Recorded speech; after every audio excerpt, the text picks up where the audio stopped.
નમસ્કાર, મંતવ્ય ન્યૂઝની વિશેષ રજૂઆત મારો અવાજમાં આપનું સ્વાગત છે. હું છું કુંજ. રાજ્યમાં રફતારનો કહેર બંધ થવાનું નામ નથી લઈ રહ્યો, ત્યારે નશાખોર નબીરાઓના પાપે નિર્દોષોને ભોગ બનવાનો વારો આવી રહ્યો છે અને સંસ્કારી નગરી વડોદરાના રસ્તા પર ફરી તથ્યવાળી થયા હોવાનું સામે આવ્યું. નશામાં ધૂત નબીરાએ બેફામ કાર હંકારીને 8 લોકોને ઉડાવ્યા, જેમાં એકનું ઘટનાસ્થળે જ મોત નીપજ્યું તેમજ 2 બાળક સહિત અન્ય લોકોને પણ ગંભીર ઇજાઓ પહોંચી હતી. બેફામ નબીરાઓથી કાયદો વ્યવસ્થાની કામગીરી સામે પણ સતત સવાલ ઊભા થઈ રહ્યા છે કે ક્યાં સુધી બેફામ બનેલા નબીરાઓ કાયદાનો ઉલાળ્યો કરશે. આ જ મુદ્દે આજે જાણીશું લોકોના મત. વડોદરાની જનતા આ મામલે શું કહી રહી છે, આવો સાંભળીએ.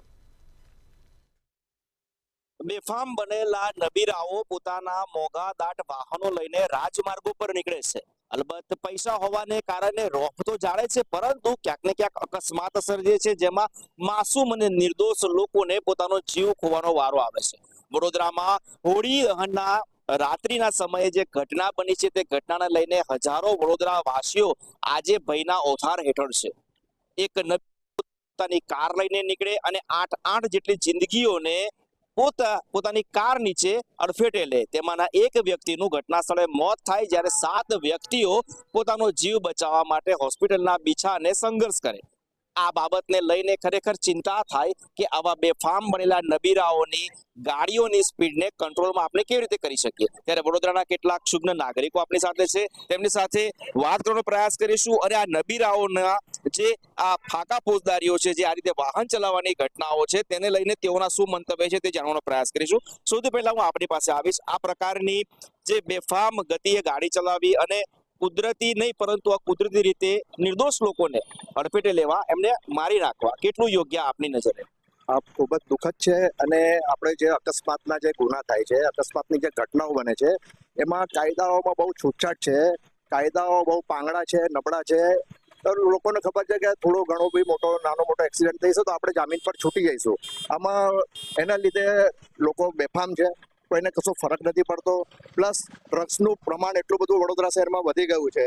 ડ્રગ્સનું દારૂના અડ્ડાઓ બેફામ ચાલી રહ્યા છે, નશો ફૂલ ચાલી રહ્યો છે, કોલેજોમાં નશો થઈ રહ્યો છે. અમારા જ વિસ્તારમાં દારૂના અડ્ડાઓ એટલા બધા ચાલી રહ્યા છે અને એમાં બી કોમ્પિટિશન ચાલે છે. ડિપાર્ટમેન્ટને ખબર છે તો પણ એમની સામે કોઈ પગલાં લેવાતા નથી. પ્લસ અમે જ્યારે જાણ કરીએ છીએ, એસએમસી સ્કોડમાં બી અમે જાણ કરી છે, તો અમારું નામ આપી દેવામાં આવે છે બુટલેગરોને કે આ નાગાર્જુન નામની વ્યક્તિએ તમારું નામ આપ્યું છે, તો જરા તમે એમની જોડે નિપટે. તો મારા પર બુટલેગરોનું દબાણ આવે છે કે અમે તમારું શું બગાડ્યું. એટલે આ પ્રમાણેની સિસ્ટમ ચાલે છે. ઠીક છે, 2-5 જણના સરઘસ કાઢીને બહાદુરી બતાવે છે, એ બરાબર યોગ્ય નથી.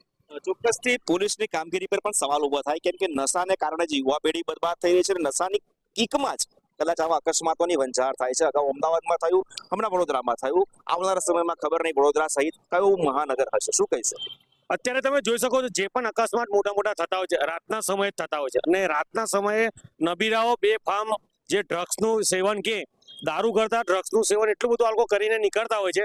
અને ખરેખર પોલીસ તંત્રએ જાગૃત થવાની જરૂર છે. જ્યાં મોટા મોટા જનસંઘો આવે છે ત્યાં આગળ આલ્કો બેફામ રીતે હંકારતા હોય છે ગાડી. તમે જો અકોટા બ્રિજ છે, પછી આ ફતેગંજ સર્કલ છે, આવા મોટી મોટી જગ્યાએ બેફામ કરોડપતિઓના લોકો નાના લોકોને કચડીને જતા રહેતા હોય છે. એટલે તંત્રને એક જ છે કે પોલીસ તંત્ર જાગૃત રહે.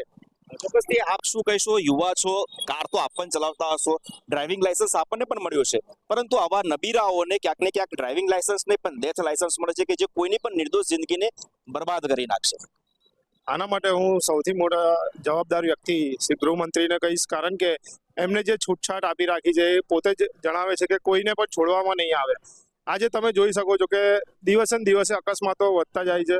રોડ રસ્તા તમે જોયા હશો કે ખાડા ટેકરા દરેક વિસ્તારમાં ખાડા પૂરાતા નથી. અને સાથે જ રક્ષિતની વાત કરીએ તો ગધેડા માર્કેટથી લઈ અને સંગમ સુધી જો આ સ્પીડમાં ગયો હશે તો એને કોઈ સીસીટીવી કેમેરામાં આવ્યો નહીં હોય, અને જો એ સીસીટીવી કેમેરામાં આવ્યો છે તો એને પહેલા રોકવામાં કેમ નહીં આવ્યો, અને 8 લોકોને એને હળી નાખ્યા. એક હસતા ખેલતા પરિવારને પાછળથી અડફેટે લઈ અને મોતને ઘાટ ઉતાર નાખ્યા. આ બધી જે પણ મુશ્કેલીઓ છે એ જવાબદાર વ્યક્તિ ખાલી સરકાર જ છે. ચોક્કસથી આપણી પાસે આવીશ. આપ આ ઘટનાથી ખૂબ વ્યથિત છો, કેમ કે ડિબેટ શરૂ થતા પહેલા, ચોપાલ શરૂ થતા પહેલા પણ આપે આપનું મંતવ્ય કહ્યું. શું કહીશો, કેમ કે આ પ્રકારની ઘટનાઓ અવારનવાર છાસવાય રાજ્યમાં બનતી હોય છે અને અનેક નિર્દોષો પોતાનો જીવ ખોઈ બેસતા હોય છે. કેવી રીતે આવા નબીરાઓને અંકુશમાં લાવી શકાશે? શું કોઈ કડક કાયદો હોવો જોઈએ? ટ્રાફિકનો નિયમ છે અને બોર્ડ બેનર લાગતા હતા, ઝડપની મજા મોતની સજા. રચિત ચોરસિયાનો હિટ એન્ડ રન કેસ પહેલો નથી વડોદરા માટે. આના પહેલા વડોદરા, એના પહેલા અમદાવાદમાં તથ્ય પટેલ. પછી ઘટના બન્યા પછી સરકાર અને પ્રશાસન અને કાયદાની શું અમલીકરણ છે આ લોકો પ્રત્યે? કોઈ નિર્ણાયક અમલીકરણ આમના પર થતું નથી. એના કારણે આ ઘટનાઓ બની રહી છે. આપણે ખરેખર જોવા જઈએ ને તો હિટ એન્ડ રન કેસમાં મધ્યમ વર્ગ, ગરીબ વર્ગ વધારે પીસાતો છે. તમે ટ્રાફિક સિગ્નલો જોવો, બ્રિજો જોવો, અંડરગ્રાઉન્ડ જે બી કઈ હોય ત્યાં બેફામ ગાડી હોય. અને આ રાતની ઘટના નથી, દિવસ દરમિયાન. હું મારી છોકરી 10મા ધોરણમાં છે, હાલમાં જ બોર્ડની પરીક્ષાઓ ચાલી લીધી. પંડ્યા બ્રિજ પાસે તમે જુઓ, રેસકોર્સ પાસે જુઓ, બેફામ કારો ચાલે છે, બેફામ. કોઈ કંટ્રોલ જ નથી. એટલે કાયદો વ્યવસ્થા સાચવવામાં સરકાર નિષ્ફળ જ ગઈ છે. ચોક્કસથી સમાજમાં એક દાખલો બેસે તે પ્રકારની સજા પણ થવી જોઈએ, તો જ ક્યાંક ને ક્યાંક આ નબીરાઓની સ્પીડમાં કટોતી કરાઈ શકશે. અને એક યુવક છે, શું કહીશો, કેમ કે કાયદામાં છૂટછાટ છે અને કાયદાની ભાષામાં જ્યારે કેસ ચાલે, કેસ લૂલો કરવાના પ્રયાસ કરવામાં આવે અને આરોપી બહાર નીકળી જાય, જેનાથી બીજા યુવાનોને પણ પ્રોત્સાહન મળતું હોય અને આવી ઘટનાઓ સમાજમાં બનતી હોય છે. વડોદરાનો દાખલો લો કે અમદાવાદનો દાખલો લો, ગુનેગારો જામીન ઉપર બહાર આવી જાય છે અને કોઈ સજા થતી નથી. વડોદરામાં ડ્રગ્સનું ચલણ બહુ વધી ગયું છે, દારૂ પણ ખુલ્લેઆમ વેચાય છે. એની પર પોલીસે ધ્યાન રાખવું જોઈએ. જ્યારે આ વસ્તુ થઈ, ઇન્સિડન્ટ થયો, ત્યારે આપણા સાંસદ શ્રી અને એક ધારાસભ્ય આવી ગયા હતા. એ જોઈને મને સારું લાગ્યું. મને એવું લાગે છે કે આ લોકોની હાજરી હતી તો હવે આને સજા થશે, કારણ કે આ બે જણા મળીને એને સજા કરાવશે. અને જો આ બે જણા મળીને સજા ના કરાવે તો પછી રંજનબેન બી આવી જ રીતે એક દારૂવાલા ભાઈને છોડાવવા ગયા હતા. તો વડોદરાની જનતા બધું જુએ જ છે. ચોક્કસથી જે રક્ષિત ચોરસિયા છે, હાઈ પ્રોફાઇલ બેકગ્રાઉન્ડ ધરાવતો આ યુવક છે. વડોદરાની MS યુનિવર્સિટીના લો ફેકલ્ટીમાં 4થા વર્ષમાં કાયદાનો અભ્યાસ કરનાર છે. હવે આરોપી તરીકે પોલીસના કઠેરે ઉભો છે, ત્યારે પોલીસ પણ એક તરફ એવું કહી રહી છે કે મક્કમ કાર્યવાહી કરવામાં આવશે, ચાર્જશીટ પણ નજીકના સમયમાં ફ્રેમ કરવામાં આવશે. પરંતુ આ સૌ બાબતોની વચ્ચે એક આંખે વળગે એવી વાત એવી છે કે આજે બેફામ બનેલા નબીરાઓને કડકમાં કડક સજા થશે તો સમાજમાં એક દાખલો બેસે, જેને કારણે આવનારા સમયમાં આ પ્રકારના ગુનાઓને અંજામ આપતા યુવાનો અટકશે. કેમેરા પર્સન કેતન સિંધે સાથે તુષાર પટેલ, મંતવ્ય ન્યૂઝ, વડોદરા. તો આ મામલે કેશોદની જનતા શું કહી રહી છે, આવો સાંભળીએ. જોઈએ તો ગુજરાતની અંદર ક્યાંક ને ક્યાંક નબીરાઓ જે સ્પીડમાં જે કાર હોય, બાઇક હોય, જે સ્પીડમાં ચલાવતા હોય છે, તેને લઈને જે વડોદરાની જે ઘટના સામે આવી છે, 7 જે લોકોને જે ઈજા થઈ છે, બાળક સહિત એકનું એમાં મોત પણ થયું છે. તો જોઈએ તો આપણી સાથે કેશોદના ઘણા લોકો છે, એમની સાથે જ આપણે વાત કરવાનો પણ પ્રયત્ન કરીશું કે જે આ વડોદરામાં જે તથ્યવાળી જે ઘટના બની છે, નશામાં ધૂત જે યુવક દ્વારા જે એક અકસ્માત જે થયું છે, તો આપણી સાથે એના સ્થાનિક લોકો છે, એમની સાથે વાત કરવાનો પ્રયત્ન કરીશું. શું કહેશો, આપનું શું નામ છે? મારું નામ રાજુભાઈ બોદર, કેશોદ મોબાઈલ એસોસિએશનના પ્રમુખ. આ જે બનાવ બન્યો છે કારેલી બાગ વિસ્તારમાં, ખરેખર એ વખોણવા લાયક છે. કેમ કે અવળી 20 ઉંમરનો જે છોકરો હતો, નશામાં ધૂત હતો. એ ગાડી પણ એના મિત્ર બાજુમાં જે બેઠો હતો, એ નશામાં ધૂત હતો, એની જ હતી. હવે જ્યારે એને ઉતરો તો એને કોઈ જાતનો અફસોસ નહોતો. એટલે ખરેખર આ રીતે જો ચાલ્યું રહ્યું તો હાલતા રોજે રોજ અકસ્માત થશે.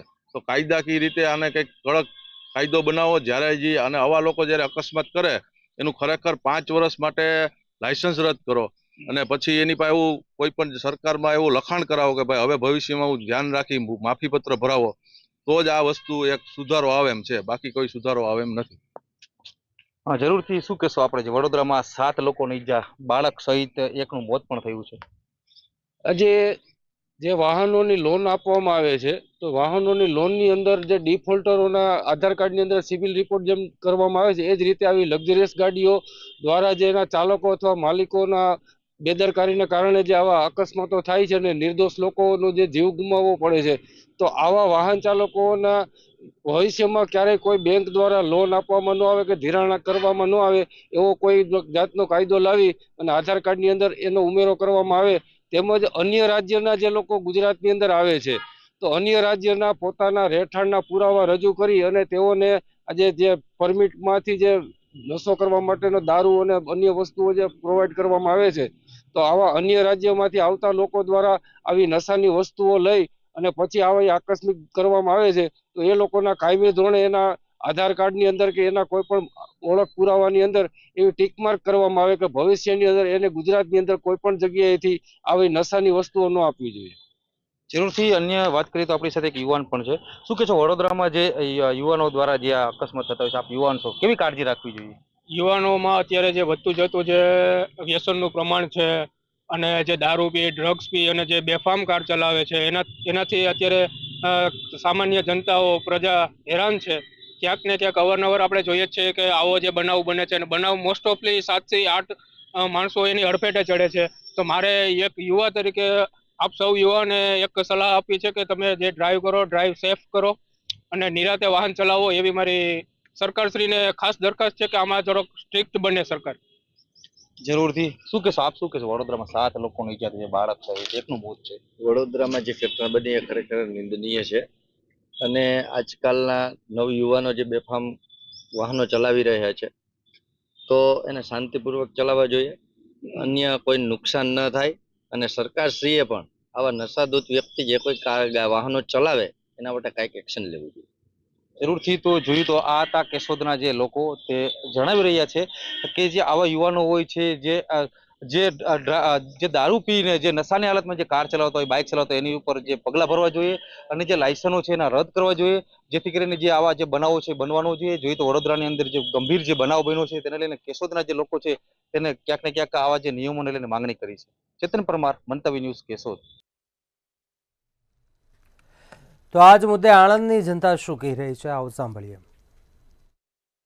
અવારનવાર અકસ્માતોની ઘટના પ્રકાશમાં આવતી હોય છે, જેમાં નબીરાઓ બેફામ કાર હંકારીને લોકોને અડફેટે લઈ લેતા હોય છે.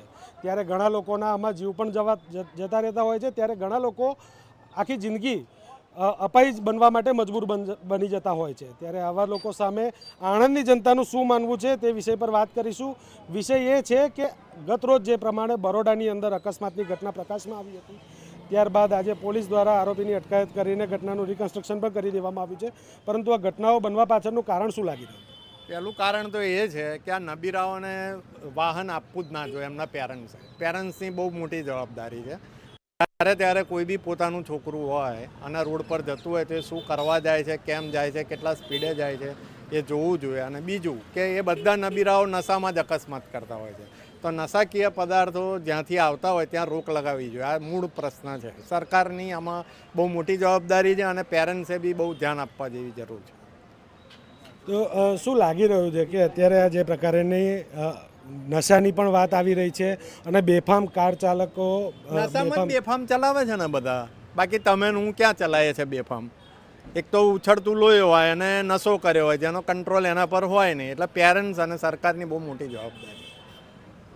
અન્ય પણ લોકો અહીંયા છે આપણી સાથે જોડાયેલા, આપણે તેમને પણ મળીને જાણવાનો પ્રયત્ન કરીશું. શું લાગી રહ્યું છે?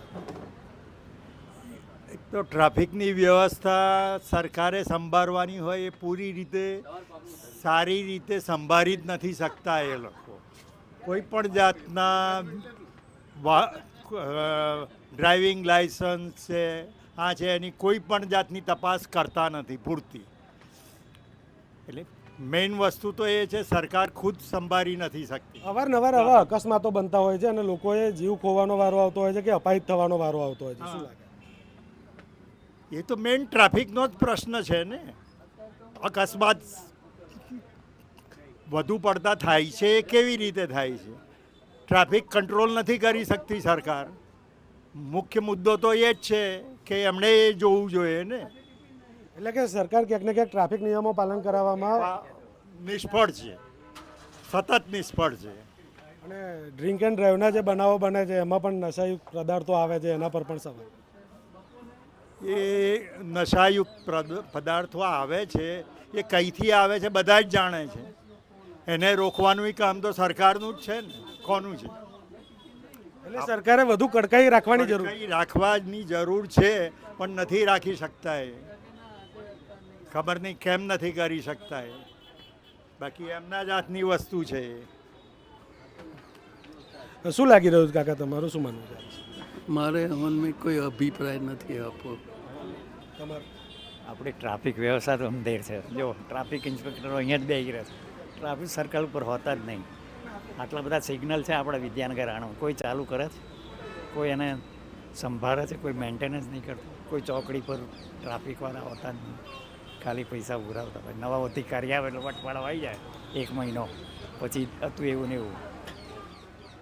શું લાગે છે આ નિયમોને કાબૂમાં લાવવા માટે અને લોકો પર જે નિયમ છે તે પાલન કરાવવા માટે વધુ કડકાઈની જરૂર લાગી રહી? કોઈ કડતાઈ થાય એવી જ નહીં આપણા લોકોના. આપણા અધિકારીઓ જ બધા બધું તૂટેલા છે, ઉપરથી નીચે બધું પોલમ પોલ એવું કહે છે, બધા વાતો એવી જ કરે. તો આમાં તમારા તરફથી શું અભિપ્રાય છે કે શું કરવું જોઈએ અત્યારે? કરવું જોઈએ, થાય તો ને, કોઈ કરે જ નહીં ને. તમે ગમે તેટલા મોદી સાહેબ નહીં જાણતા હોય ત્યાં બેઠા છે કે ગુજરાતમાં કેટલું કરપ્શન મોટામાં વધારેમાં વધારે આપણા ગુજરાતમાં જ છે કરપ્શન. એટલે જે પ્રકારે કરપ્શનનો પણ ક્યાંક ને ક્યાંક વાંક આવી રહ્યો છે અને આની સાથે જ નશાયુક્ત પદાર્થો જે આવી રહ્યા છે તેને લઈને પણ સવાલો ઉઠી રહ્યા છે. તો હવે અન્ય એક નાગરિક આપણી સાથે જોડાયા છે, તેમને પૂછીશું, તમારું શું માનવું છે? અમારા આના પર કશું માનવું જ નથી અને આ બદલાવાનું છે નહીં, એટલે અવનવું રહેવા દો. છતાં પણ શું સુધારો લાવવાની સુધારો થવાનો નથી, એટલે આના પર આર્ગ્યુમેન્ટ કરવાનો કોઈ મતલબ નથી અને ટાઈમ વેસ્ટિંગ છે.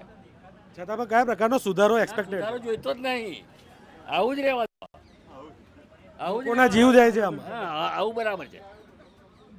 લોકોના જે જીવ જઈ રહ્યા છે એ બાબતે એના માટે તો કશું છે જ નહીં ને. જીવની પડી હોય તો સરકાર આવું કામ જ ના કરે ને. અન્ય એક નાગરિક આપણી સાથે જોડાયા છે, આપણે તેમને પૂછીશું કે શું લાગી રહ્યું છે તમને, કયા પ્રકારના નિયમોમાં બદલાવ લાવવાના? નિયમો તો ટ્રાફિકને એનું ચુસ્તપણે પાલન કરાવવું જોઈએ. મુખ્ય વસ્તુ જે છે, કેમ કે એના વગર કોઈ શક્યતાઓ છે જ નહીં બીજી.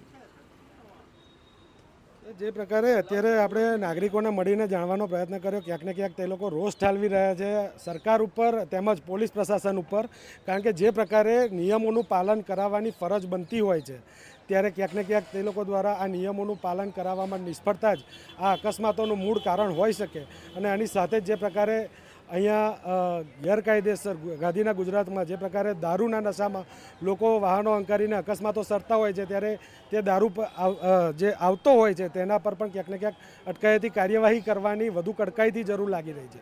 અને ક્યાંક ને ક્યાંક જે વડીલો છે તેમનું તેવું પણ માનવું છે કે આમાં મુખ્ય કારણ એક મોટો ભ્રષ્ટાચાર પણ હોય છે.